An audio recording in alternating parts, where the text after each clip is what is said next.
Welcome to the Independent Trainer Podcast with me, your host, Garnett Strothers. Today, we have a very, very special guest, Bryan Kemsley, world-renowned globetrotter, cat fosterer, and Muay Thai fighter. He's going to tell us a little bit about his adventures during COVID and his lifelong journey to become an extremely amazing human being. All right, I'm Garnett Strothers from Strother Personal Technology, and today we have my good friend and colleague, Bryan the Dragon Wilson Kemsley. We're just gonna take the whole last name when it comes to. Do you have a fight name, Bryan? I think I went by BHK, Bryan Hong Kong. What? But it's funny because Really? my first name's Bryan, my last name's Kemsley. Right. So people don't know BHK means Bryan Hong Kong. They're like, is your middle name Harold or something? You know, people Right. think it's my full initial. That's interesting. But no. You don't have a fight name? There was a That's few that got crazy. tossed around. I liked Bryan the Romantic because Absolutely. they say he'll sweep you off your feet. Oh. Because I do the sweeps. Yes, you do Yes, the sleeves. yes. And I like the idea of having a name that sounds very not tough. Or racial, because let's be honest, the Dragon Wilson is Right. You know what I mean? Or like Black Dynamite. Yeah, exactly. They're always slightly racial. So the less tough the nickname is, the more I'm like, yo, I think I like that one. Yeah, I was the chocolate wonderful. Did you know this? You have to earn that the right way by eating lots of terrible food. Yeah, yeah. So you make your way from Hong Kong, right? You're from Hong Kong originally. Yeah. How long have you been in the States?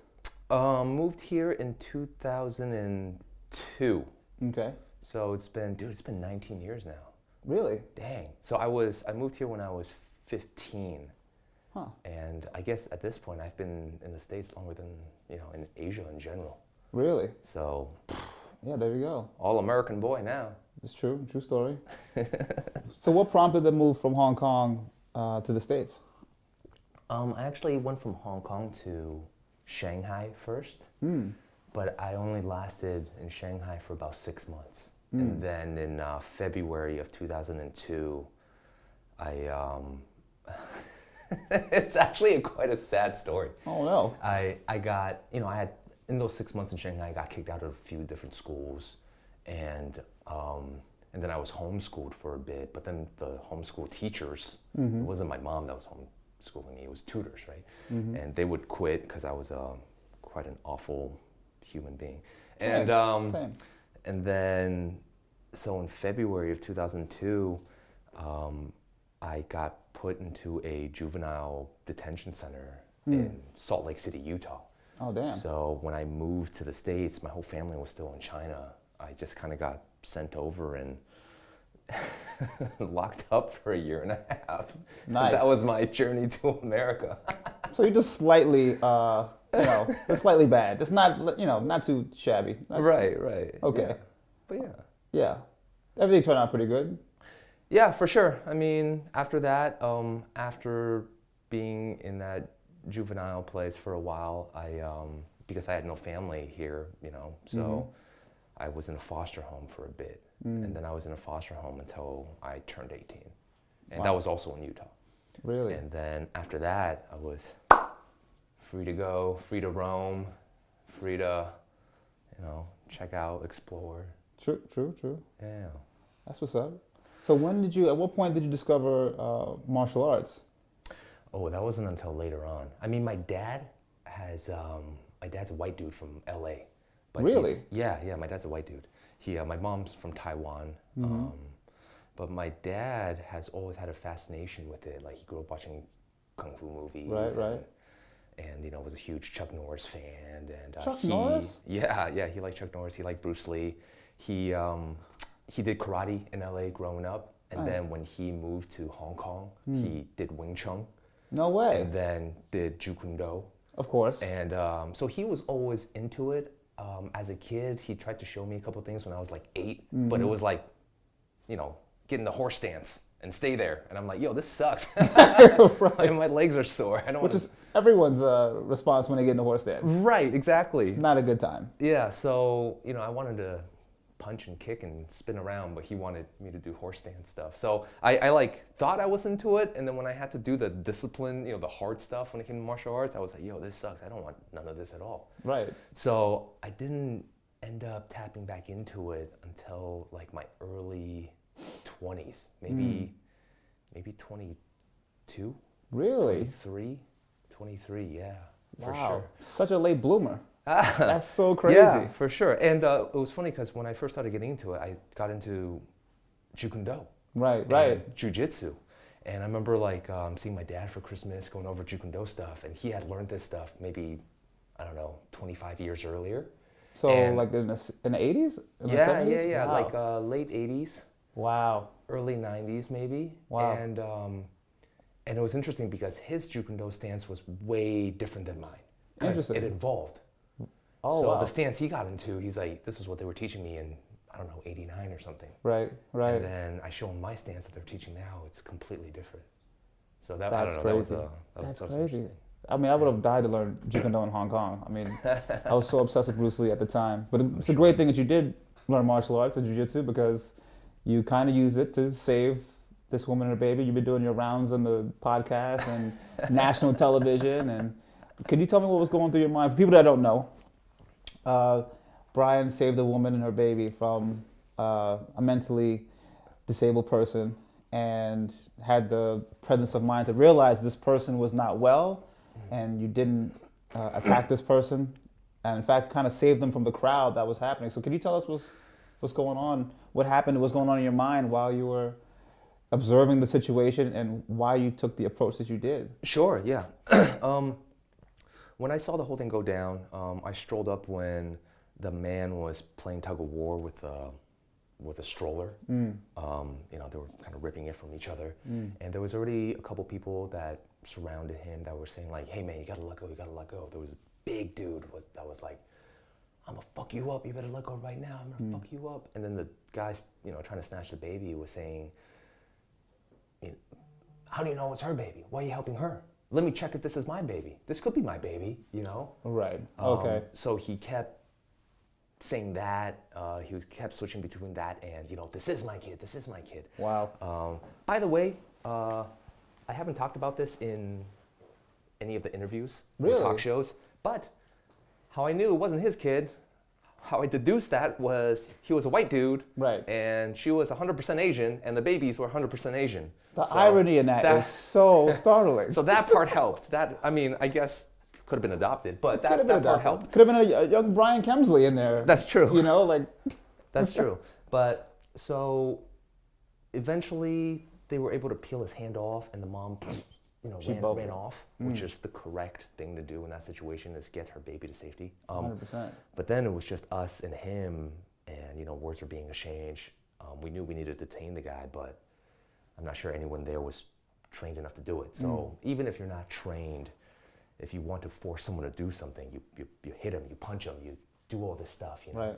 So I didn't want that to happen. So that's when I stepped in. I got behind him, put him in a rear naked choke, took him to the ground, transitioned my grip. I didn't want to choke him out. In the beginning, I wasn't sure if I had to. Right.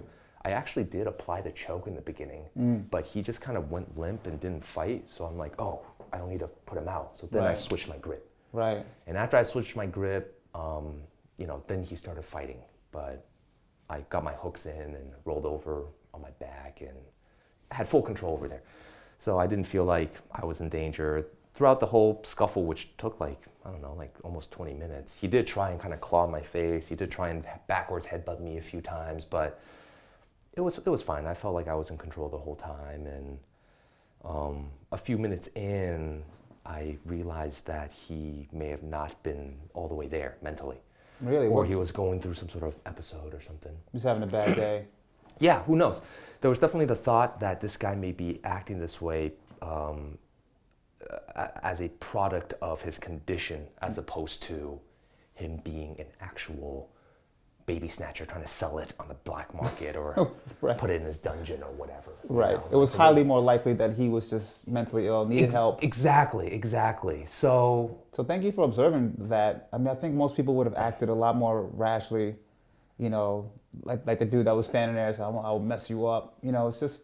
Right. you know. Yeah, there was a part that got a little tricky because people, a scene form and people walk by going, what happened? And people would say, oh, he tried to steal a baby just now. Right. Which is true, sure.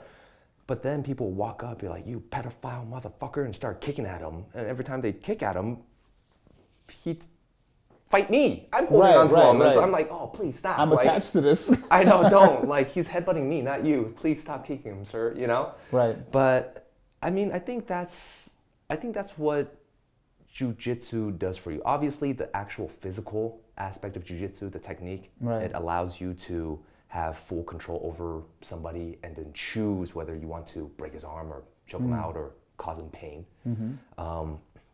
You can choose that, and I have full control over him, so I didn't feel like he needed to be, broken here or here, whatever. But it was the hours spent on the mat that really helped me feel safe. So when you're rolling for, I don't know, I've done jiu-jitsu for about 4 years. So I've been in very compromising or uncomfortable situations, whether, I'm in a triangle choke, about to go out, someone's trying to break my elbow, someone's trying to heel hook me, someone's switching from a double leg to a single leg and then smash me on the pads. It's not comfortable, for hours on end a day. So being there, even though it was concrete, being there holding on to him, I felt part of the reason why I felt safe and in control was because I've been in much more uncomfortable situations. And you held him, and you held him there for a long time. You held him there for about 30 minutes. Yeah, but dude, it was the cops came a little over 30 minutes. I held them for about 20 minutes. And but my arms were still gassing out, I'm like arms start shaking. That's almost a heavyweight UFC fight. You just held this guy down for it. Like legit. Yeah, That's insane, it got to a point where I'm like, guys, come on. Cuffs? Anyone? Cuffs? Yes, some kind of cuff. But damn, man, that's amazing, man. So just like thank you for having that kind of that awareness and being there at the right time. No, I'm happy it worked out the way it did, and obviously nobody was physically hurt. The crowd, myself, the kidnapper dude, the mom, the babies. Right. No one was physically hurt. But obviously the mom, I'm sure, has to go through trauma of her own. Of course. I don't know how she feels now when she's walking around the park with her kids, obviously. Yeah. But as far as the physical aspect of it. What do you think about, so there's a lot of, like, speaking of police and like martial arts. Sure. What do you think the best recourse for situations like that? Like, there's a whole, thing about defunding the police, right? Meaning distributing the funds to fund different kinds of organizations that help in this exact scenario where you're talking about people, you're helping people that are mentally ill, not just arresting people and just beating them up. Right. Right. But a lot of people feel like if the police knew jiu-jitsu, they'd be able to, I don't know, do exactly what you did. But a lot of other people feel like if you just give the cops more weapons, they're going to use them. Yeah. You know, what do you feel about that kind of, where do you sit in that spectrum? The only reason why that suspect was not physically harmed, sure, you can credit to the physical jiu-jitsu techniques, but I'd say 80% of it is the mentality of defusing and de-escalating a situation. Right. That's first and foremost. So you can teach a cop jiu-jitsu and teach him how to snap someone's ankle, break someone's knee. You can also teach him how to, non-violently subdue a suspect. Sure. But there were, lots of footage of cops beating on suspects after they're cuffed, after they're in the back of your car when they mean no physical harm to anybody and they're still getting beat up. Right. And there's videos of, people getting taken down and then 4 cops kneeling on them and they're not even fighting back. So what I'm saying is, in theory, I agree. There's no other martial art better than jiu-jitsu that can non-violently subdue someone. That is a fact. There's no argument in that. But if you don't pair that with the mentality of diffusing or de-escalating a situation, I don't care how much, if you're a black belt in jiu-jitsu, that won't work. Right, it's still a tool. Exactly. Yeah. So if you're just pushing, hey, let's get them all blue belts, let's train this aspect, and you're not teaching them the other aspect of it, Which is it's assessing a situation. which is even more important. 80% at least. I mean, I think that I used to work as a bouncer for a long time, and I was the smallest guy on the roster. So I know it's like crazy to imagine, but I'm always the smallest dude on the roster, right? Wow, I'm talking about like 300 pounds, 6'5" dudes, right? Wow, yeah. They'll scoop you up and just toss you out the house because they came up in the tunnel era. Right. And if you guys don't know about the tunnel in New York City, it was infamous for beating your ass and throwing you out the back door. Wow. That was it. There was no conversation. Wow. I needed to communicate. Right. I can't beat somebody up, in the middle of a tight club. They got a Right. bottle, guns, whatever. Sure, yeah. So anyway, I had to learn how to assess a situation. I had to learn exactly what you did. Okay, this is how I should deal with this. Right. And I think the methods of communication Right. is first listening. How do I interpret this situation correctly Yeah. so that I can act appropriately? Right. And what kind of training would that look like for police officers, do you think? Like, I can't imagine, the culture of police Right. figuring out how to dissolve situations without using their guns or fisticuffs or just flexing their power. For sure. The physical training, the tackling someone, using your taser, putting cuffs on them, twisting their arm, that training, I'm sure, is fun. When you watch the show Cops and you see, them, R.I.P. the show Cops, thankfully. you see, chasing down perks, like that's what you imagine when you sign up to be a cop. Right. You don't go, I want to be a cop for the paperwork, and I want to be a cop because I want to talk to people out of, kidnapping a baby, going Right. like, sir, blah, blah, blah. They don't know. What's appealing is the physical aspect of it. Exactly. And being the good guy, going like, I can smash, I have the authority to smash, and I'm smashing for the good guy. The authority, yeah. So, but it's, even if you want to call this an extreme situation, a baby snatching, okay, where the guy was trying to hurt me, whether, headbutting or clawing out my eyes or whatever, there's videos of cops, holding on to someone and they kind of spit at the cop. Yeah. Boom. Cops are punching him in the face. Bam, bam, bam, bam, bam, bam, bam. Like, right. So can you imagine a blue belt cop being in the same situation I was and controlling him, but that guy tried to headbutt him 3 or 4 times. Right. And one of them connects with his chin, one of them connects with his nose. Mm-hmm. That cop, naturally, anybody would go, ooh, you fucked up. You fucked up. Here comes that Muay Thai MMA. I tried to play nice, but bam, here we go. I tried to just do my jujitsu and not hurt you, but you're headbutting my nose. Boom, later. Right. But you're not responding as a police officer anymore, though. You know? Exactly. Like, you have to elevate. If you can't keep that cool mentality, and that's not prioritized in your culture, can you imagine being in the station going, during the meeting going like, all right, guys, Thursday nights, we're going to have diffusing, de-escalation training and what that looks like. And we're going to prioritize that in our department. And we're going to do training actually 3 times a week, okay? Do you think everyone's going to be like, oh, hell yeah? Oh, yes, absolutely. Right after no, they're going to be like, right? the cops are going to be like, no way, man, dude. Like, you got to give us more tasers. Yeah, dude. Guy shows up, I'll de-escalate right now. Push up a button, bop, done. Exactly. That's the culture, and that's where the shift needs to be. Like, I'm not saying cops have an easy job. I'm not saying cops aren't good husbands or good neighbors or good people or good fathers. Like, they could be some of the best people. Right. I train with cops. I train with FBI agents. I train with DEA agents. Like, I train with a lot of law enforcement people, and they're friends of mine. But I'm not saying they're bad people. I'm saying culturally there needs to be a shift. If you want a relationship, hey, I want to see cops on the street and go, hell yeah, what's up, dudes? And they want to see people on the streets going, hey, what's up? Precinct, hey, this is my neighborhood I'm protecting. What's up, guys? Right. And have a nice relationship. Because at the end of the day, that's what would make a community feel safe, right? Absolutely. So when cops say stuff like, you got to start treating us with more respect, they're gaslighting you. You can't demand respect. Yes. You gotta earn it, baby. Change needs to come with them. Right. They need to start making actual progress and treating their community a certain way. Right. And then the respect from the community will follow. When they suggest the other way around, no, respect my authority more, and then we'll be nice to you. Right. They're gaslighting you, man. Don't. Yeah, that's not how it works. No need to fall for that.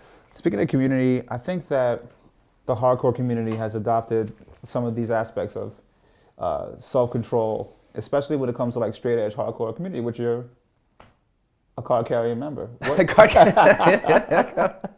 right. I paid $50 a month for that. Well, I think there's a big correlation between. Have you noticed this? Like hardcore culture, being tatted up, and martial arts. That is like a big subculture within itself. Yeah. There's a Venn diagram. There's a Venn diagram action that's happening there. That's a big circle in the middle for sure. What made you, first of all, change your life to be straight edge hardcore and living that clean and sober lifestyle? For those who don't know, matter of fact, could you explain what a straight edge hardcore is? Sure. So, punk music, there's a subgenre that kind of branched off that in the 80s that was a little bit more aggressive, so they called it hardcore. And it is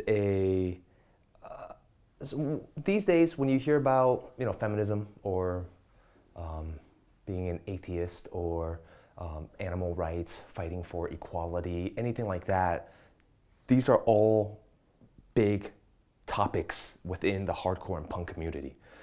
I know people think, oh, yeah, I know punk kids. You just drink and smoke all day and run around terrorizing, whip your chains and smash windows, right? We see SLC punk, yeah. Yeah, sure. Yeah. But I'm not saying there's not those type of people and there's not a violent aspect of a scene like that. But it's very political. The punk scene, the hardcore scene has always been very political, whether it's about animal rights or about human rights. Right. So how did you get involved with this subgenre, this subculture? Oh, I got into punk when I was like 12, but it was more like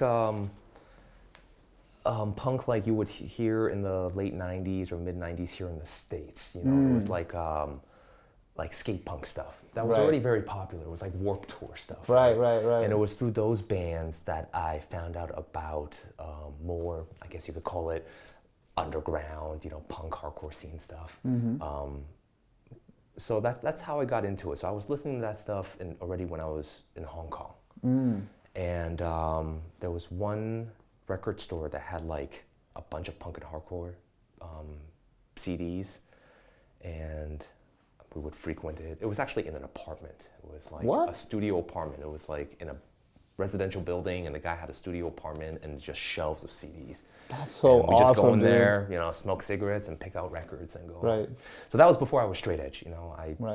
I started drinking and smoking and getting all that stuff when I was 12 because what was appealing to me at the time was skateboarding culture. Which was drinking, smoking, and it was just fucking everything up, right? Yeah. Like being a kid and at 15 you were drinking and smoking? Oh, I started when I was 12. Wow. I started when I was 12. So that was then. So there is people in the punk and hardcore scene that drink and smoke and do drugs, and then there's people in the hardcore scene who are straight edge who don't do any of that stuff. But there's we have a unity there. We respect each other. Exactly.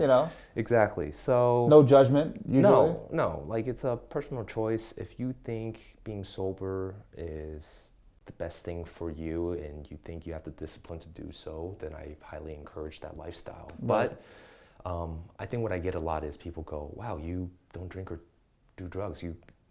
That's self-discipline. That's, you must have a lot of that. And it's actually quite the contrary. It's not true. It's because I have no discipline, which is why I have to have a rule that says I can't do any of it. Yes. If I'm someone who smokes weed, we'd be blazing right now. Why wouldn't I? Right. Yeah, right. If I drank, I'd be drinking right now. Like, why wouldn't I drink? Like, I can't. I don't know. I would find every excuse to be like, hey, I feel better when I'm not sober. Right. Like when I just a little bit buzzed. Let's just keep that going 24/7. So because I have that kind of personality, that addictive personality, I have to just write it all off. Right. So it's so fascinating to me that you're able. First of all, you were very young when you said goodbye to all these things. How old were you when you stopped? Yeah, I haven't taken a drink or done drugs since I was 16. Wow. So maybe even 15 and a half. No, let's say 16. So I'm 34 now, so 18 years. It's been 18 years since any of that stuff. And I don't know, hopefully it's another 18. Yeah. And then another 18. And then when I'm like 70, I am. Fuck it. Got 10 years left. Nothing but meth. Yes. Just hitting it hard, man. All right, so I mean, seriously though, straight edge hardcore shit is pretty cool. I mean, it is because it's like the ultimate self-discipline exhibited throughout life.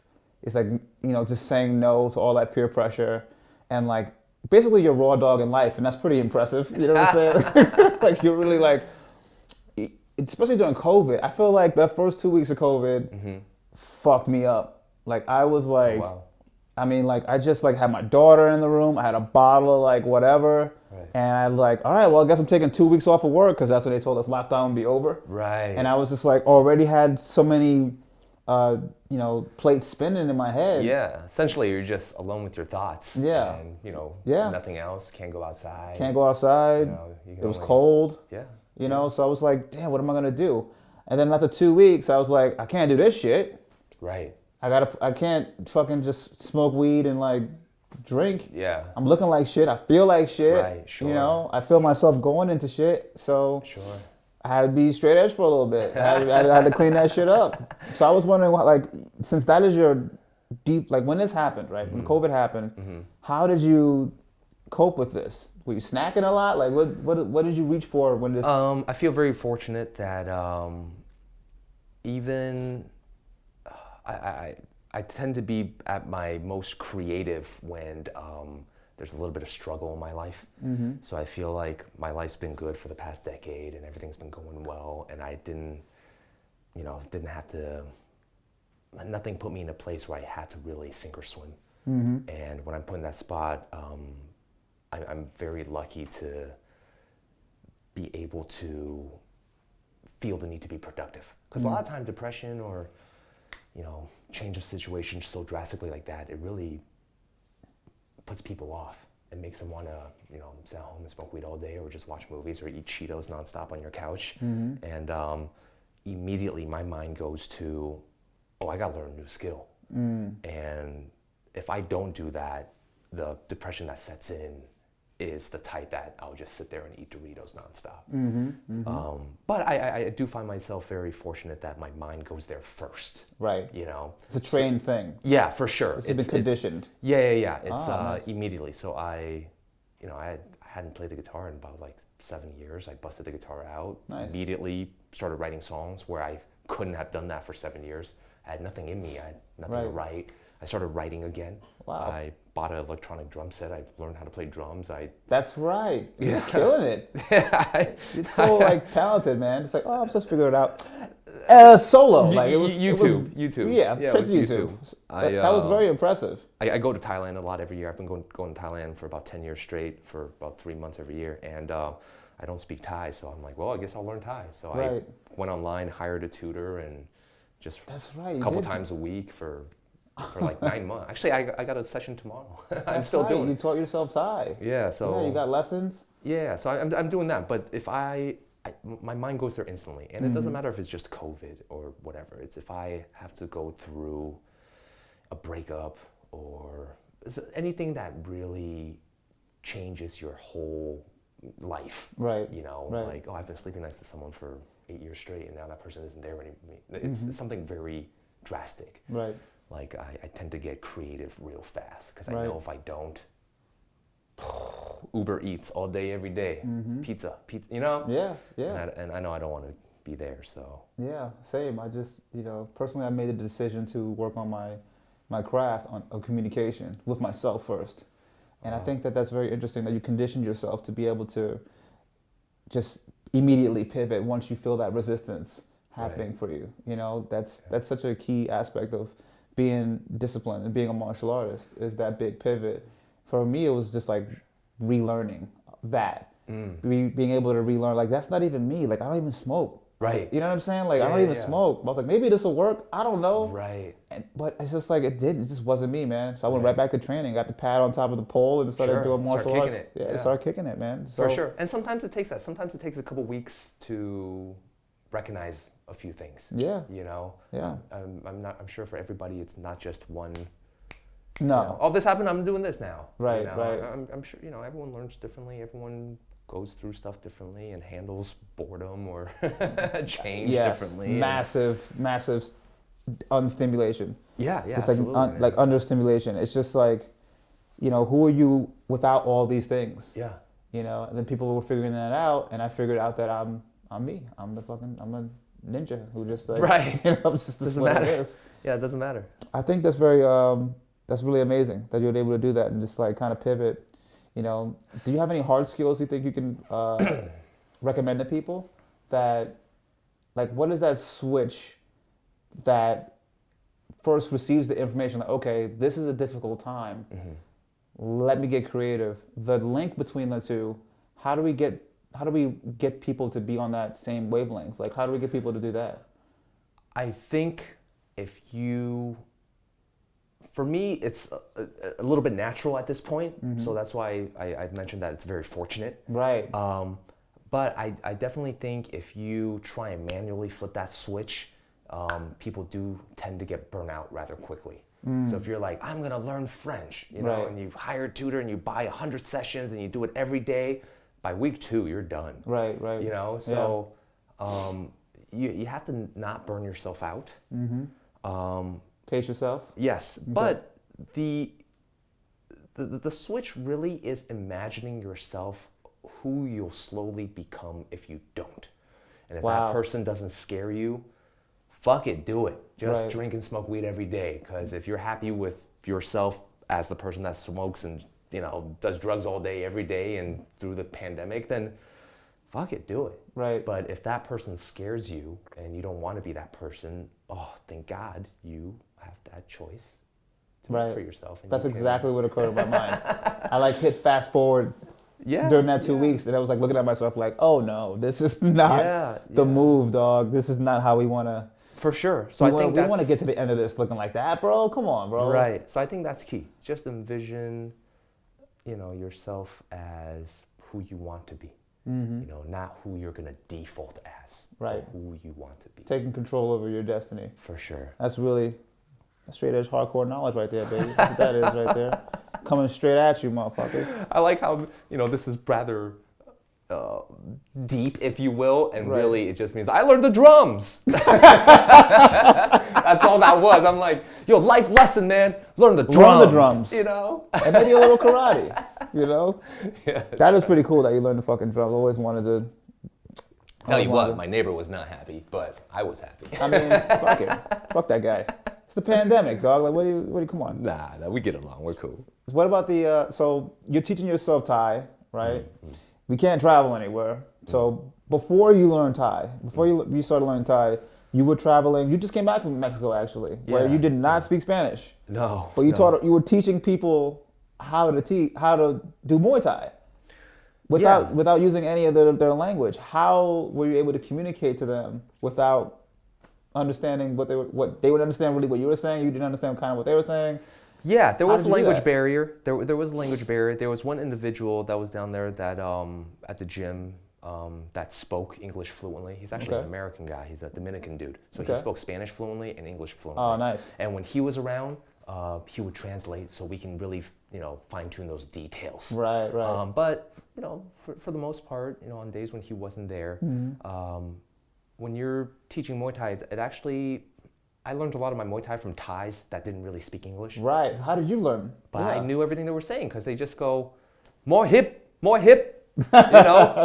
Like right hand, no strong. Right hand, no strong. You must turn, Right. Or relax, Right. So they only know keywords too. So luckily, a lot of their it was tonality and body language. Of course, and they could just demonstrate. And whatever they're trying to emphasize, whether you're not pivoting properly, they're just pointing at their foot, throw that kick, pointing at that foot that's grounded, and be like, oh, that's what you're trying to get across. That's what I need to work on. So it's actually easier than one would think. When I'm teaching, so when I was in Mexico, I taught the fight team and the coaches at this one gym. So in between hours when there's no classes, the coaches and the fight team would show up, and I would do privates with them. Nice. And that was real nice because it was small, and we could, show them details and do drills. But when I did a seminar which was open to the public, and people came in, I was happy to have a interpreter. Yeah, his name was Raw. Like it was nice. Right.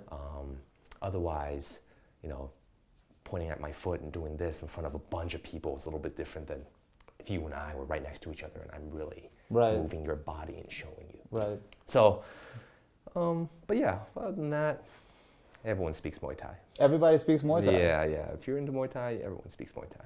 Yeah, it's 90% of your communication is tonality and body language. Yeah, for sure. 100%. Yeah, you know. So there's a lot of stuff happening in the news right now. There's a lot of attacks on Asian people. I don't understand it. I don't understand what the hell's going on. And I grew up in Chinatown. I grew up with interacting with my Asian counterpart friends, and like they absorbed my culture. I took some of their culture. We're all one big melting pot. But apparently everywhere else in the country, they just don't view us as the same as human. What has it been like for you observing all of this going on? And what do you think we can do to show allyship and move forward? I think there's two things. Okay. There's the part where clearly almost self-identifying racists, you know, so that's one issue, right? But I don't even think that they're the big issue, because I don't think there's actually too many of them if we're talking about a percentage out of a population. Really? Yeah. Like guys that go, yeah, I'm racist, so what? Right. More damaging, I believe, are the people that don't think they're racist, but they'll tweet something like a governor just did that says, I'm going to self-identify as a Chinese person. This way, Coca-Cola will love me and Major League Baseball will give me free tickets.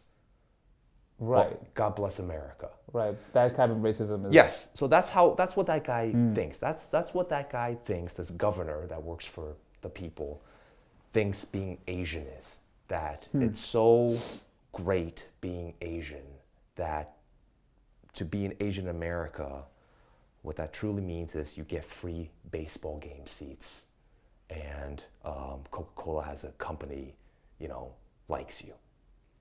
Sweet. So he doesn't, you know, everything else goes over his head. Whether, you know, at a time like this when Asians keep getting attacked more and more, Chinatown, people aren't supporting Asian businesses. You know, I'm sure there's a lot of people that are going out of their way to support it, but just the stigma around, you know, oh, Chinese food, Chinese people, Chinese neighborhoods, like you know. So at a time like that, he, as a guy who he doesn't think he's racist, but he's going, oh, it must be nice to be Chinese and have free baseball games right now. Like that's what he chooses to use his platform to speak about when talking about Asians this day and age. Wow. So, this is a governor? Yeah, there's a governor that just tweeted this, I think yesterday. So those are the people that really do damage. And what's frustrating about reading that tweet is you always check how many retweets it has. And then you go, oh, thousands and thousands and tens of thousands. Sweet. So it resonates with people who I'm sure also self-identify as non-racist. Unfucking They're like, hey man, we're just stating facts. You know, MLB gave some Chinese people free tickets. What? This isn't racist. I'm just spitting facts here. Right. But everything else goes over their head. You know, they're not talking about the root of the issue at all. It's like, imagine like when women are fighting for equality or equal pay or the right to vote back in the day, things like that. And you have a voice and then you choose to say, oh, must be nice to just stay home while we go out and take all the risk, you know? And then someone else goes, yeah, it's true, he's got a point. And then that's what you know, they ignore everything else. Right. They ignore everything else, the suppression, the oppression, all of it. And they choose to go, hey man, at least, you know, they don't got to do this, you know?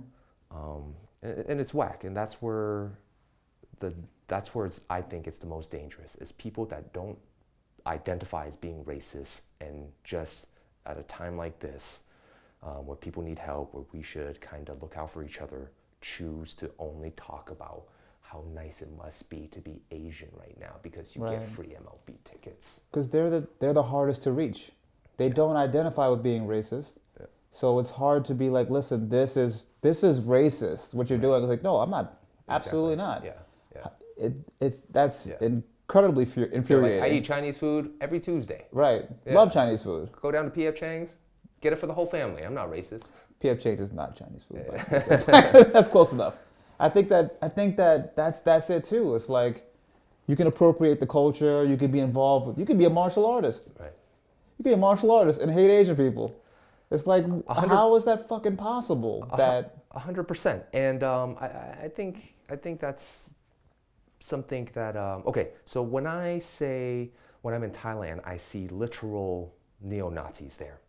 You know what? Oh yeah, SS ball You tattoos. fought a neo-Nazi, did you? I did. I fought In a ring. Yes, I had a professional fight against a neo-Nazi. And That's insane. swastikas, the 14-word phrase, 1488 tattoo. You know. What is the 14-word phrase for those who don't know? Do you know? Oh, I try my best not to memorize it. Right. But it's we must preserve white children. Yes, in order to save our white children, we must preserve our heritage or some shit like that. Right. And it's 14 words. That's why it's called the 14-word phrase. Right. And 88 is HH, which is Hell Hitler. Right. The SS bolts from the SS. Yes, from the SS. But yeah, I see neo-Nazis in Thailand all the time, and when I'm talking about this with people, the first kind of conclusion they jump to is, oh, they must be bad at being racist because aren't they supposed to stick in their country? Why are they in Thailand hanging out with Asians? What idiots, They must not be that racist. And it's not true, man. Like, right.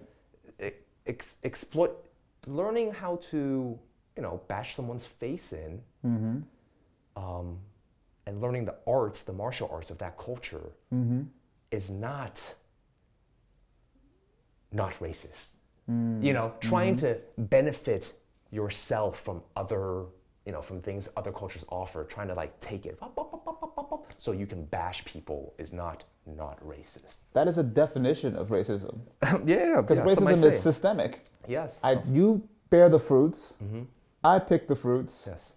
And I'm going to use it for my own benefit. That's the definition of what racism is. It's not a person or an ideal necessarily. It's literally what you just described.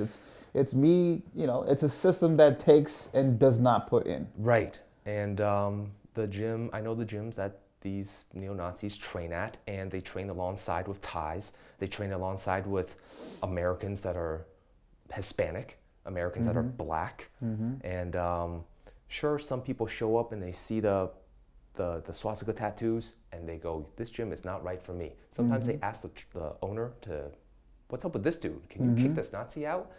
And the owners always say no. Right. It's because we all think these Nazis are these god-awful people that are incapable of being polite. So what happens is these neo-Nazis, you have to understand where they're coming from.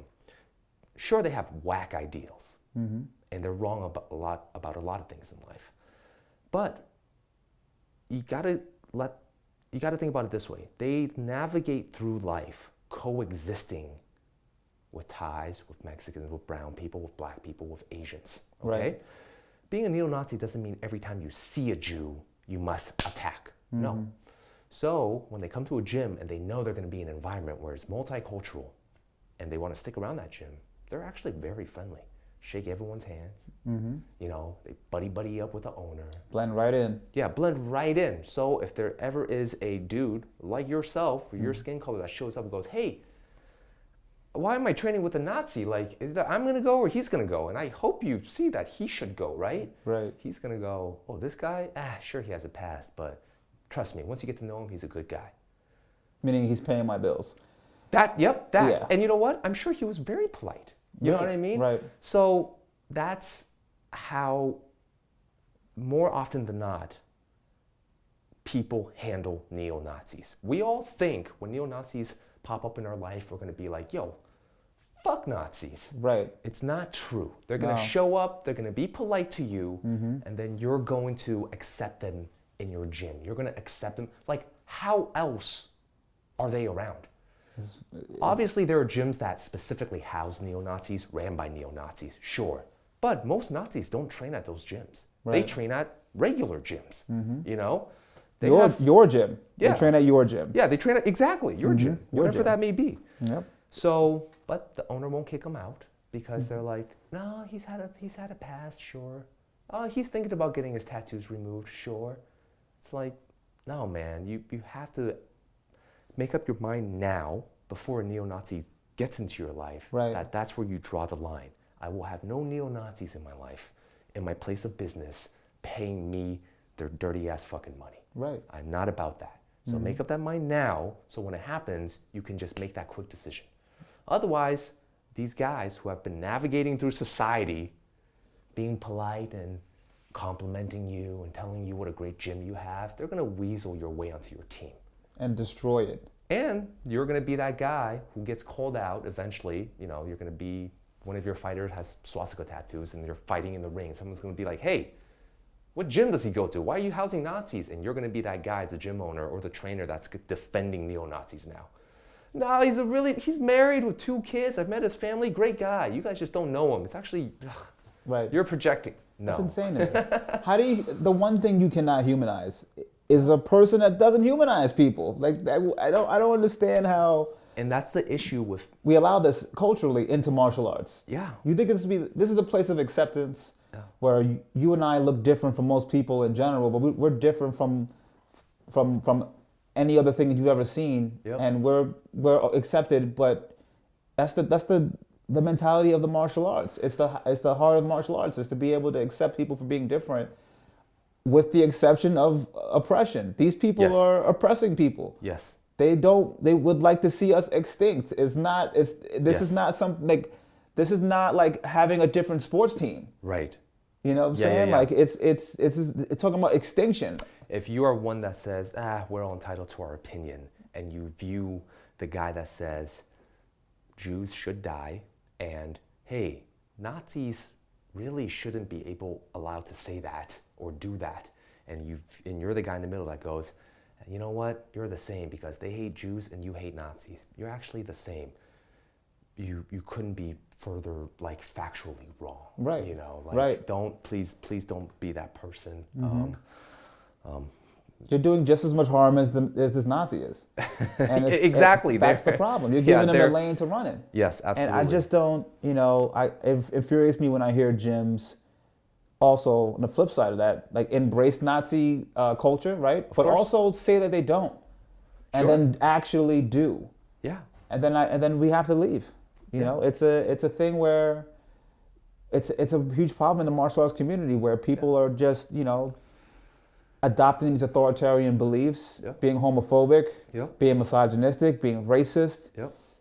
Or quoting Hitler's right-hand man. Right. You know? Right.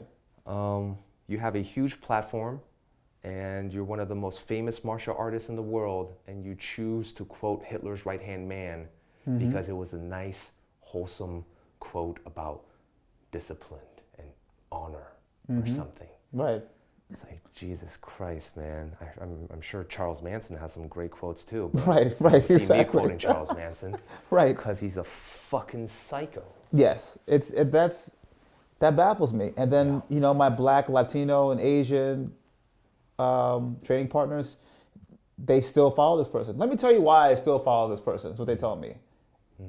It's just like, dude, like you can't separate the person from the art. If the person that's giving you the art is toxic, then so is the art. Like it's not, there's no, blurred line for me. Yeah. And I think, obviously, most people don't want to they feel like it's an extreme view to be like, hey, so my instructor's quoting Nazis, but I've known him for 8 years and he's actually a good guy. He's helped me through some dark times. I'm not going to leave the gym because of that. I actually understand where they're coming from. I get the sense of loyalty. Sure. I understand it. But to those, having troubles with that or wanting to leave but feel like you can't, want to sweep it under the rug, I understand, because I'm sure there's different elements in my life that I do that at myself. Right. Whether in a family relation or a relationship with my girlfriend or whatever, there's probably certain things where I'm like, I'll just let this one slide. I'll just let this one slide. Right. But to those looking to leave their gym or anything like that, it doesn't even have to be Nazi related. It could be your gym owner can't stop fucking, talking shit about gay people. Right. And then saying it's a joke. Right. And then talking shit about gay people and then saying it's a joke. Don't worry, I'm not homophobic, it's a joke. Right. If you want to leave, just know that you don't necessarily have to come out and be like, you know what, fuck you, you're cool, fuck you, I'm out. Right. You don't have to do that. You can just bounce. You don't even need to call them out. You just have to, you can just do it for yourself, Obviously it'd be great if they know the reasons why they're losing business, sure. But like, if you don't want to beef with your coach of 8 years, of 12 years, of 4 years, whatever it may be, just say, hey man, thank you. Say what, thank you. I'm gonna leave, and you can go, or you don't even have to say shit and just go.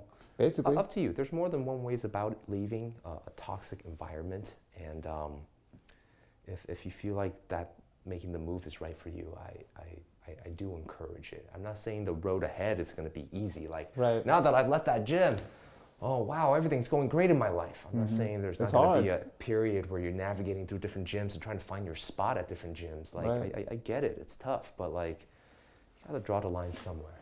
Yeah, and it should be there. Yeah, it should be there. I'm proud to be at a gym where,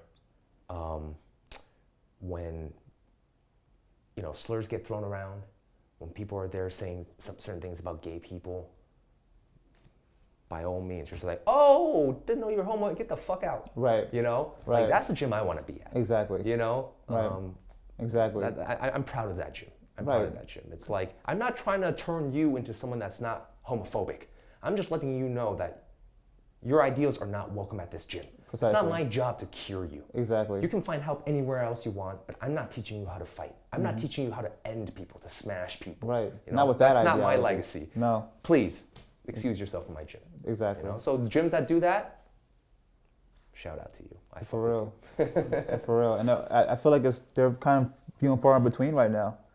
A lot of gyms are like, oh, I don't know, I need the money. So they're sacrificing their morals for some money. Right. And I know it's hard right now for everybody, but who are you really? Yeah. Who are you? Like what is your gym culture really like? So with that said, I think that we'll leave it up to you guys. You really have to take responsibility for yourself. Yeah, 100%. All right, so one of the last questions I want to ask you, the most important one actually. Sure, what's up? What's it like fostering kittens? How do you travel a lot, and I imagine that it's pretty demanding taking care of cats, in a physical location. Like people don't know this about Bryan. He fosters kittens. Of course he does. He's the most badass person on the planet. Of course he's taking care of cats in his spare time. How do you do that? And you're probably never in the same place for longer than 3 months. I don't think that you're ever. Yeah, and it's actually that works for me. That doesn't work again. So I can't have a regular pet cat because I'm out of the country for 4 months out of the year. Right. But because I'm here for a few months at a time, I'm able to let the organization know. Now, I work with an organization called Kitty Kind. If you ever go to Union Square and you see the cats there, that's them. Oh, nice. So I work with them. I volunteer with them. So as a fosterer, what I do is I let them know, hey, I'm going to be here all of April, May, and June. Mm-hmm. So a fosterer's job is to sometimes assess a cat's behavior and give them a report saying this is a very friendly cat, does this, likes this, doesn't like this, and then they write that all and try and adopt it out. Right, you build a profile. Sheet. Yeah, exactly. Nice. Or sometimes it's a cat that's been in a cage at Union Square for 3 months straight. Wow. In this 2 foot by 2 foot, whatever it is, cage. Oh my God. And they haven't stretched their legs in 3 months. And because no one adopts them because they're either a little too old or not as cute as the other kittens, Oh, wow. And they need a break from the cage because you don't want their entire existence just to be that little cube. So then they come over and hang out with Uncle Bryan for sometimes a couple weeks, sometimes a couple months, Sometimes I'll hold on to them until they get adopted. Wow. So being a foster is actually, it's great because if you're worried about, not being there financially, like what if they get sick, all their food, vet bills, this and that, the organization takes care of it all. That's awesome. So if the cat gets sick, they sort out the vet bill and stuff like that. So you're essentially literally just babysitting and watching these cats until they get adopted. That's dope, man. And it's great. It's. I think I'm sold. I think I'm sold on fosters and kittens. So yeah, even if you just want to try it out, and obviously you can do the same thing with dog foster. I'm sure if you're more of a dog person, like there's things you can do. Like fosters are actually quite in demand because what happens is people sign up to be fosters and they take their first cat and they're like, oh, I'm going to hang out with you until you get adopted. And then they fall in love with the cat and they adopt the cat. Now they're not fosters anymore. Now they can't, Right. So now they're just someone who has a pet cat. So, but the cat gets a home. Yes, so exactly, cool. Which is great, But there's, Have you ever fallen in love with the cat? Oh, every single one, man. My heart breaks every time I gotta give it back. Aww. Oh, for sure. It's like rough. Like, it's the hardest part. Like, I can see why people sign up to be fosters and adopt their first freaking cat. Right. And, like, never be fosters again. Right. How could you say, how could you just like say, hey, get out of my house? No, dude. Yeah, exactly. And you like, a lot of times when they come, maybe they have like attitude problems or, they're like not used to humans or they don't like humans or this and that. And then like they were mean at you towards the beginning. But then after a few weeks, a few months, they like come and they sleep next to you. Right. They really like you. They keep you company and you bond. And then they're like, oh, we got an application in for Susie Q. Like it's time, it's time for her to go next Thursday. And I'm like, oh my God, I have 3 more days and then I'm never gonna see Susie. For sure. So there's that element to it, but you understand the fact that you are helping many cats out every year. Right. And so I stick with that. That's awesome, man. That's really dope. Yeah, way to give back to the kitty community. That's so dope. No, the final question I have, I think this is the first time I'm asking someone this. If you could fight one person, live or dead, who would it be? The legend himself. Garnett. You fight me like every Thursday, bro.